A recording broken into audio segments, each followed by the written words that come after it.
I think we may say that the achievement of doing nothing to advance peace places Obama at a considerably higher moral plane than some of the earlier recipients, whose names I'll omit out of politeness.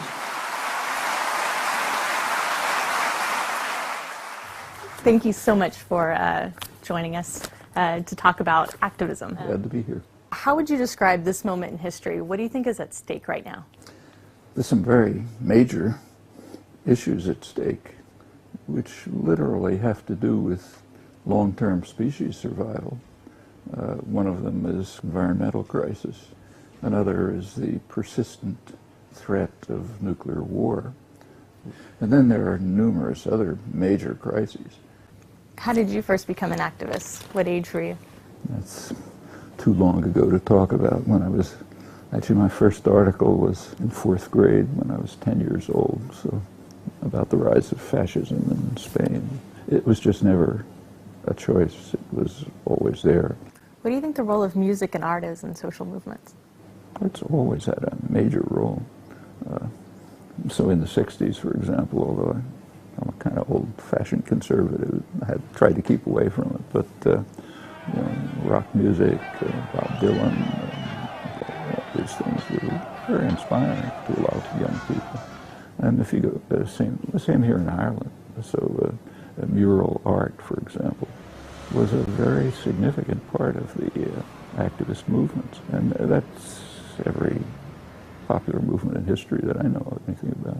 For years, when I'm asked to sign things after a talk, the one that was at the top of the list was a punk record, which was in the first Gulf War, 1991. Some punk group with a name I couldn't resist. It was called Bad Religion. Asked me to talk for 8 minutes into a tape that they sent me just about the war. So I talked for 8 minutes and sent it back to them, and back came a record, small records with my boring talk on one side and a song on the other side, which they assured me was an anti-war song. I gotta be down to be free. Watch out.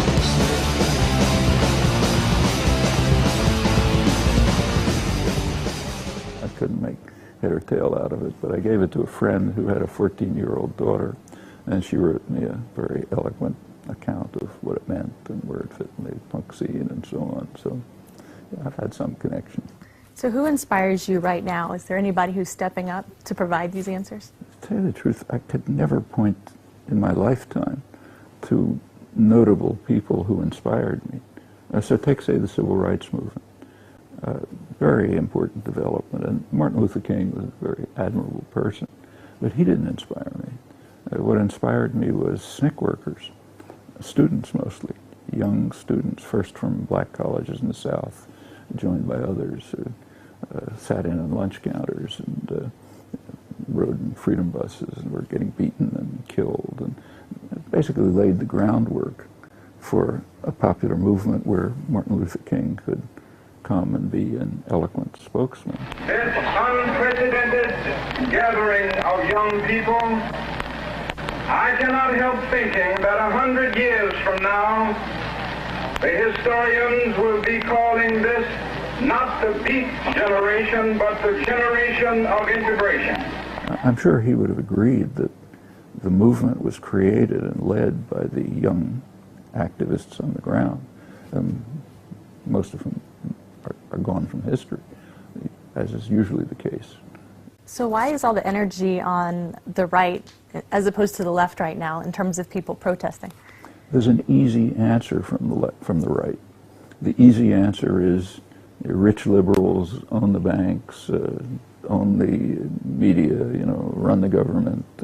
All they want to do is give away your money to illegal immigrants and the shiftless poor, and that's an answer. They're setting up death panels to kill your grandmother, that kind of thing. That's an answer.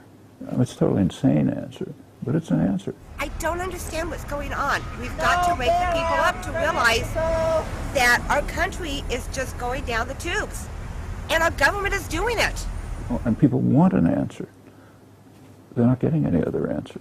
Like liberal Democrats aren't telling them, yeah, your problems are because of the policies we've instituted in sport for the last 30 years. They're not saying that. So they're basically getting no other answers. And we know where that can lead. In fact, we've seen it. It's got a whiff of late Weimar Germany to it, where something similar was happening. My feeling is it's a big error to ridicule the demonstrators, the Tea Parties. I mean, what they're saying doesn't make any sense. But the grievances that are leading them to say it make a lot of sense. And it's our failure if the only answers they have are, the rich Democrats are giving it away to illegal immigrants and gays. And there are also real prospects if we follow today's variant of the famous advice of the anarchist labor organizer Joe Hill before his execution. He said, don't mourn, organize, and we should be telling ourselves, don't ridicule, organize. What's your take on the internet, its ability to push back on some of this? Well, the internet's an interesting phenomenon. It can allow people to interact outside the major, largely controlled channels of information and communication. In fact, just about all activism or organizing is organized through the internet now.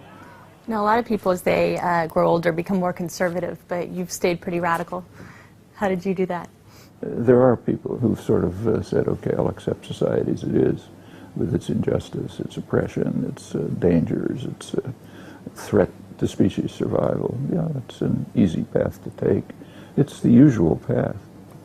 It's there, but there are other moments come along when the latent activism erupts.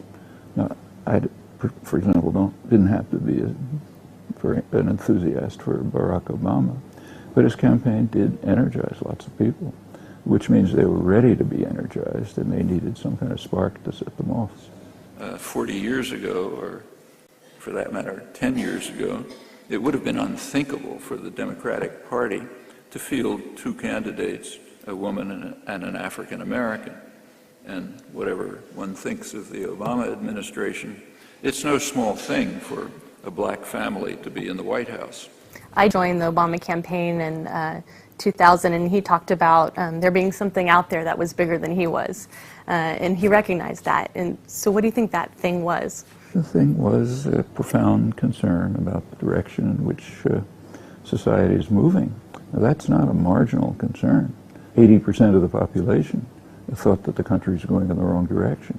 It's not surprising that he took as his slogans hope and change. Anyone who read the polls and is running for office would take those slogans. One thing that I would ask people when I was on the campaign was, what did they hope for? But what people talked about a lot was if they were older, they would talk about wanting to have that feeling they had in the 60s again, a feeling that the options were limitless, but also a feeling of being connected to their neighbors. If these were people who were, say, students in the 60s, yes, it was felt that options are limitless. Well, that changed in the mid-70s. Elite sectors and sectors that have power do not give it up happily, and it was being challenged. So there was a counter-reaction, which showed up in all kinds of ways.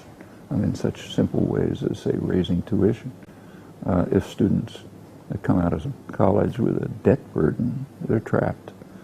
If you go into college, say law school, and you dedicated to becoming a public interest lawyer or a civil rights lawyer, and you come out with $50,000 of debt, you've got to go into a corporate law firm. You put on a tie and a jacket and you think, I'm going to resist the corporate culture, but that's not so easy. Once you put on the tie and the jacket, then you become part of it. You internalize the values, the goals, the aspirations, and there are many other devices that have been imposed to try to protect the society from what's called the time of troubles. 60s are called the time of troubles, and there's a reason for that. It civilized the society, because that's the time when the civil rights movement brought some recognition of rights of minorities, the feminist movement began to develop concern for rights of women, the environmental movement developed is concerned for the rights of future generations. That's the time of troubles, and it's a well-chosen term. We talked a little bit about the movement during the Obama campaign. Do you see that movement continuing, or has it lost some of its momentum since the administration?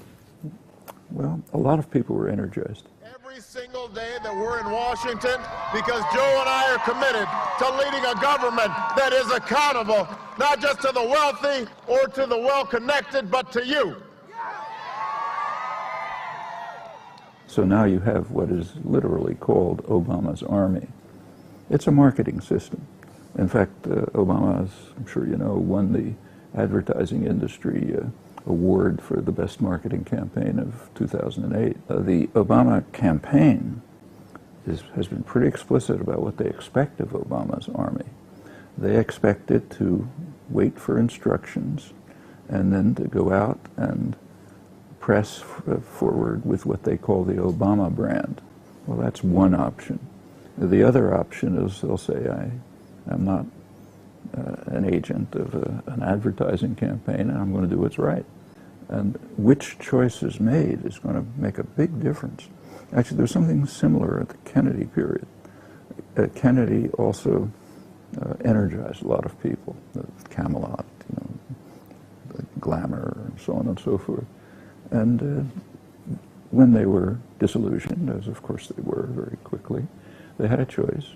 They could have pursued the Kennedy brand, or they could have gone out and become civil rights marchers, anti-war activists, and so on. Fortunately, by my lights at least, they chose the latter, leading to the time of troubles. And the same choice today. In fact, the same choice always happens to be striking today because of the energizing effect of the mostly illusory campaign. Professor Chomsky, thank you so much for talking to us today. It was really illuminating. Thanks for giving me the opportunity.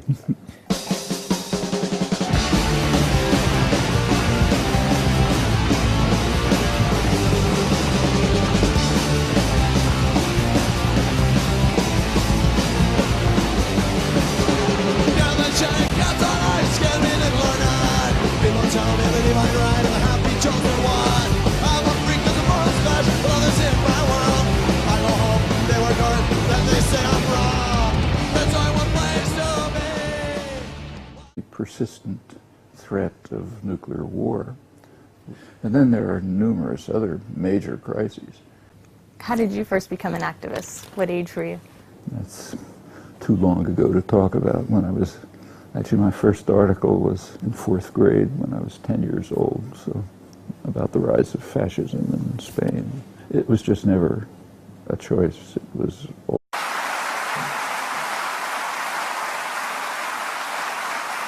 I think we may say that the achievement of doing nothing to advance peace places Obama at a considerably higher moral plane than some of the earlier recipients, whose names I'll omit out of politeness.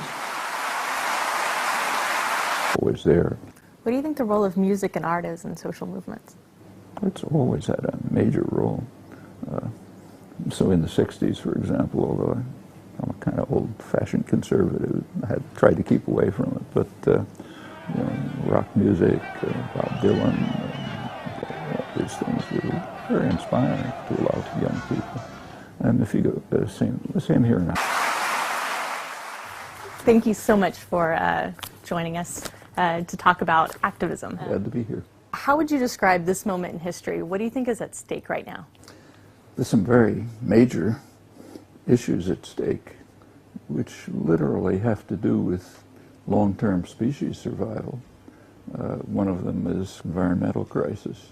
Another is the Ireland.